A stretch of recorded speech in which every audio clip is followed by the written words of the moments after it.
قناة لايف النهدي. راكب اللي طايح الخشبة من حجرة الزبارة، لا 8 شهور يهدى من حتيفة لا حتيفة، لاجل عين ام القعود ولاجل عين ام الحوارة، هربدت بيض الجيوب اللي قبل كانت نظيفة، انظرت بابه لا شفت الهرش يدهكها بزاره، كانه يقول العوض عند الطويفة والرهيفة، ما حسبنا للحديد ولا حسبنا للتجارة، جعلها فدوة بناته لو خسايرها كلفة، انت علق فيها والبالما يحسب للخسارة، يغتني من شبعة الفطر على الدار المريفة، كل ما علق جوزها في طرف خيط الفقارة، كانه يعلق اشباغه في المشاريف المنيفة، يلا هب واسم سوات العام يلهي بالغزارة، المطر والدان والبراق سري الرفيفة، مثل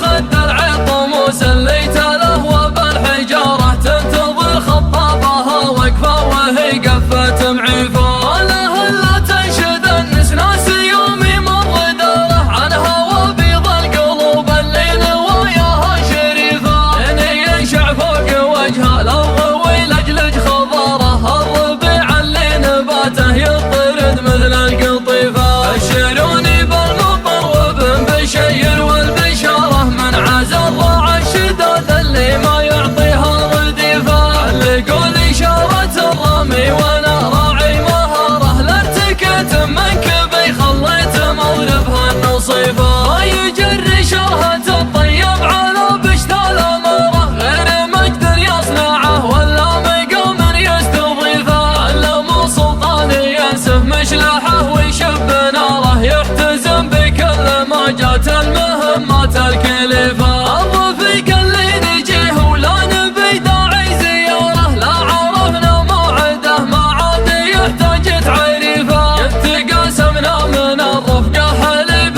في غضاره، قد تبايعنا مثل من بايع تحت السقيفة، كان ما وقفت لو رجلي تضمت بالجبارة، جعلني ما عاد اوقف للثقيلة والخفيفة، عنب ورسم ما يطبخ بالحمية والنعارة، لعنب وعين تشوف الحق وتعود كفيفة، جعل قصر في طرف ورد يزمي في الصدارة، ينصف قواد الرشا يمه على وادي حنيفة، لين يغسل حوشه اللي سال من دم الجزارة، من كثر ما برك عيال العشاير في مضيفة، يكرب سلطانه مثل النار في راس المنارة، لا قاعد يركي عليها داري الغربي وحيفة، لا حاضر في المجلس المزحوم فضله مساره، وانسكت مثل الجبل وياها رج مثل القذيفة، يا ولد من جده الياقي لفوق الخيل غاره، يزهم الشيخ الحفيفة اللي يابا كسرة حفيفة، كل ما ينفض علىهم براق يطرق شعاره، براك جمال التخوت روحت مثل العسيفة، مصلح وهادي عمود البيت مقباس الشرارة، كم عقيد الركز وفي صدرها العنط الذريفة، من مقدم لابت تطي على الموت البشارة، يلقفون اللي يماري في فعل رمحه وسيفه، مثل هدات الصقور ومثل غارة النمارة، لا غدا للطرش حنه واكثر الوديان حيفا، ربعنا العضيان يوم ان اللزز تلهم مهاره، انشدوا وين الوليفه اللي بكفر قوليفه، وانشدوا فرخ الحديه وانشدوا ضبع المغاره، كم تعشى من طرف راع الشداد ومر رديفه، كل صهر فوق راس الشيخ ابو جوخ وغياره، دق حفلها مثل دق الخاتم فوق الصحيفه، في مدح القوم خلوا جثته مثل الجحاره، تتقي فيها خشاش الارض وتجدد نزيفه، راكب اللي طايح الخشبه من حجرة الزبارة، لا 8 شهور يهدى من حتيفه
اللي طارف دا ورد يزمي في الصدارة ينصف قواد الرشايمة على وادي حنيفة لين يغسل حوشه اللي سال من دم الجزارة من كثر ما برك عيال العشاير في مضيفة يكرب سلطانه مثل النار في راس المنارة لا قاعد يركي عليها داري الغربي وحيفة لا حاضر في المجلس المزحوم فضله مساره وانسكت مثل الجبل وياها رج مثل القذيفة يا ولد من جده الياقي لفوق الخيل غاره يزهم الشيخ الحفيفة اللي يابا كسرة حفيفة